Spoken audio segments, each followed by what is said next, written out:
اس پہ میرے امام اہل سنت الشام رضا فاضل بریلوی علیہ رحمۃ الرحمان بولے، اور آپ نے کس انداز سے فرمایا، اور خلیل و نجی صفی و مسیح سبھی سے کہیں بنی نہیں سمجھ آئی۔ سوال کیا اعلیٰ حضرت نے، کہاں آدم علیہ السلام کے بعد کے، نوح علیہ السلام کے بعد کے، ابراہیم خلیل اللہ علیہ السلام کے بعد کے، کس نبی کے بعد کے، کیا کہیں بنی؟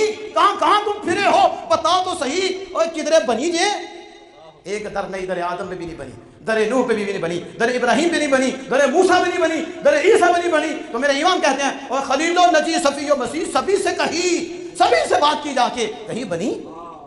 یہ بے خبری خلق پھری کہاں سے کہاں تمہارے لیے۔ اصل اللہ دکھانا چاہتا تھا کہ کوئی در ایسا نہیں جہاں آج بنے گی، ایک ہی در ہے، در مصطفیٰ ہے۔ وہ چاہتا تو پہلے در مصطفیٰ میں ڈال دیتا، نہیں، اس نے القاء کیا، ہم نے پڑھا حدیث بعد میں، اللہ نے خود القاء کیا کہ دفع ہو جاؤ، ادھر جاؤ، تاکہ تمہیں پتہ چلے آج جس کی سنی جائے گی وہ صرف میرے محبوب ہیں۔ آج در مصطفیٰ کی شان